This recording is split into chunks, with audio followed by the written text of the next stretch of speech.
Breaking bad? Breaking bad? Why is breaking bad? Why do so many people blame breakers? Breakers and for everything. Breakers are the reason products cost too much. Breakers are ruining the hobby for me. Breakers are illegal gamblers. Breakers are the devil. It's all, every problem in the hobby, you can just point to the breaker. It's all, if you got rid of the breakers, the hobby would be perfect. Right? No, I disagree. In fact, this video, I want to talk about why. Why are breakers painted in such a negative light? And what can we do to change it? First of all, I'm going to tell you why. I'm going to give you my perception of why. Let me give you a little background before I do that. Ziggy, no. I've been back in the hobby for about 10 years. I got back in the hobby, the primary way I got back in was through breaking. It was easy to go online, to open cards, to get the cards I wanted to, and to share that. I'll give you a perfect example. When I got back into sports cards, my children got me back into it. And they were like, Dad, I want some of those cool Prism cards. And I would go to the stores and I couldn't find them. The other one they wanted to was Excalibur. I'd go to the stores. Sometimes I could find that, sometimes I couldn't. I'm talking retail, like Walmart's and Targets. But I could go online to Dave and Adams at the time and to Steel City, and I could buy into a break.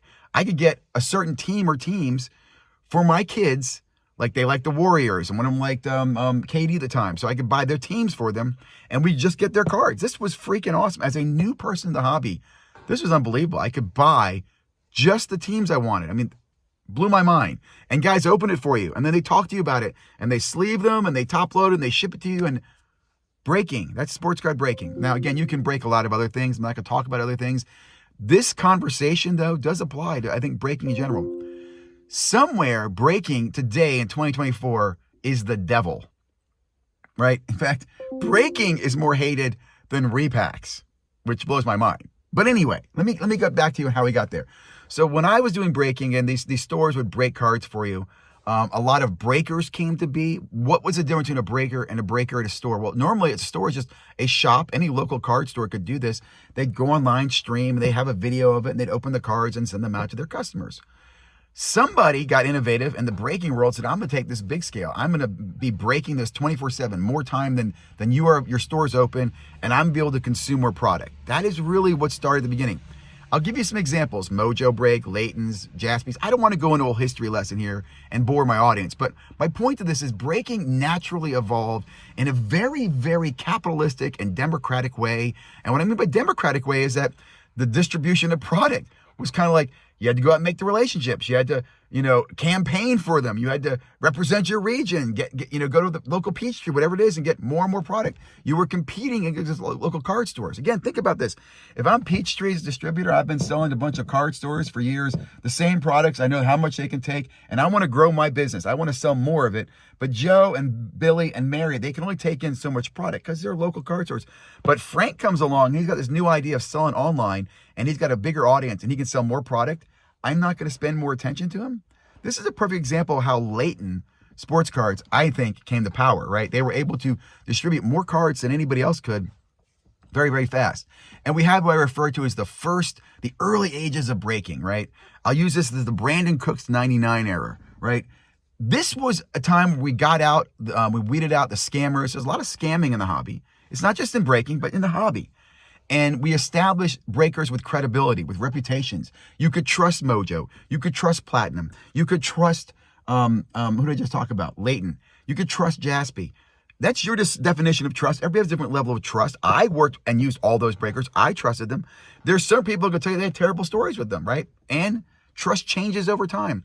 But these established trusts were built in a market community. Now, what happens is 2020 comes along and COVID. Now, before that, I'll say, in my opinion, before 2020, the breaking world was pretty much self-regulated. Distribution was controlled, allocation was controlled. It was very hard to break into breaking. You could be a breaker, chasing down retail product. I call them kitchen breakers. A lot of people did that. That was possible. But if you wanted to get allocation of hobby product as a breaker, very, very difficult to do, right? So before COVID, I would say that most of the breakers had weeded out the weaker of the herd. Through market, through reference, through word of mouth, COVID comes along. COVID changed a lot of things. And I'm going to start with you as an example. And I'm going to try not to be negative about this. But people could now go and make $70,000 in their bedroom in one night or two nights simply by selling retail products that they were able to find on the street the day or two before. Okay, it's an example of a breaker that I know who said that specifically. I was able to take blaster boxes and mega boxes and make breaks and make $70,000. Now, I don't know what his costs were. I don't know how much was his profit, but revenue-wise, 70 grand in your bedroom on retail is a lot of money. And a lot of people did that. And here's the other thing that happened in breaking. There are no rules or regulations on breaking. So how you break changes, right? There's a lot of different ways to slice how you break. In my opinion, I'm old school. I know of two ways you break cards. PYT, which is pick your team, which is you pick the team and there's a registered price and you pay that price and you get that team and all the players in that team. Or you have the random team where you pay a price equal to everybody else. You randomly get assigned a team and you take whatever comes in that. Those are the two primary models.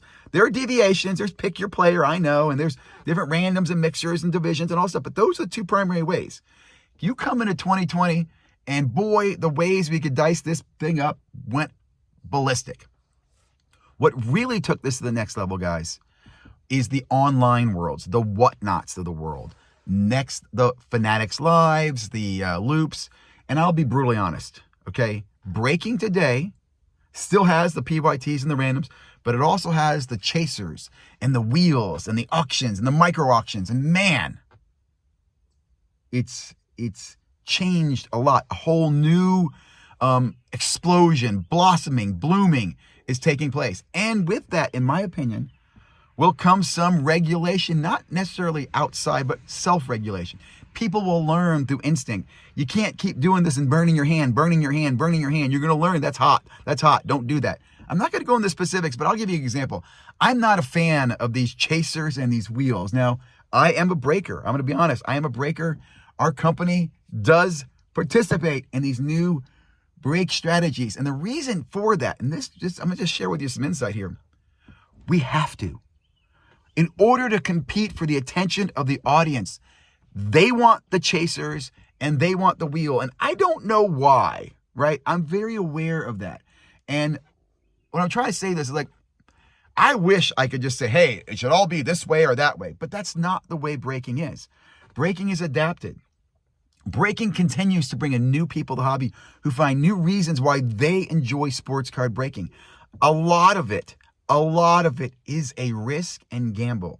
The opening of a box, whether you did it by yourself at home or you did it online with 50 people sharing and watching, has risk associated with that. We need to first recognize, guys, the modern hobby, everything in the modern hobby is a gamble. It is a risk. It is a chance. So if you want to distribute that risk, that's a smart thing to do. So let me go back to my original point here as we're 8 minutes in this video. Why do we therefore hate breaking?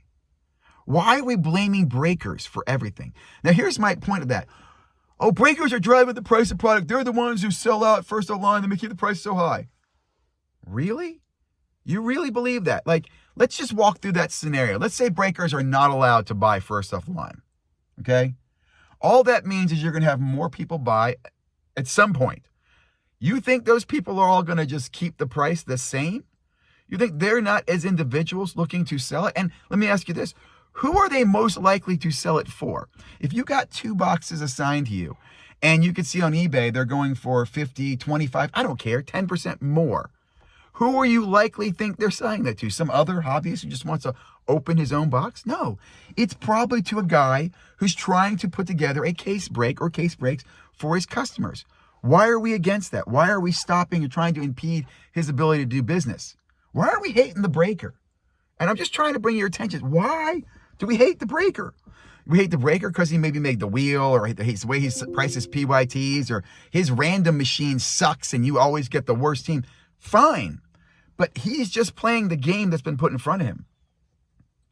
The more I think about this, and I don't want to, again, be negative, people buying the breaks are the most responsible for the cost of the product. And I've seen this myself, guys. Again, as a breaker, I price teams.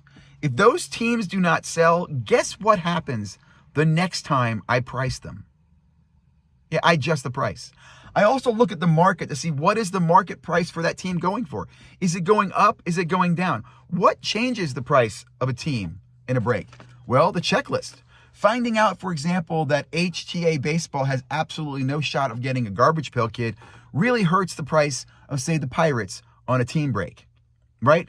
Might also increase the cost of it in an auction break in a hobby box. This knowledge, it happens faster in any place than it does in sports card breaking. Okay, once the hobby knows about hits or where things are or how the product is laid out, that will adapt the price of the market.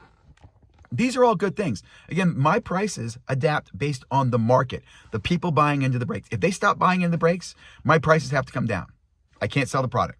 So I just want to say to people out there who want to blame the breakers, it's not the breakers.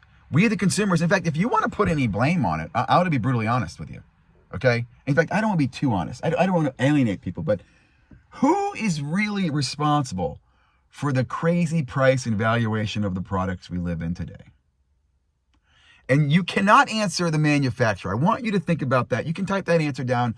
Who is it that really ultimately decides what we pay for something?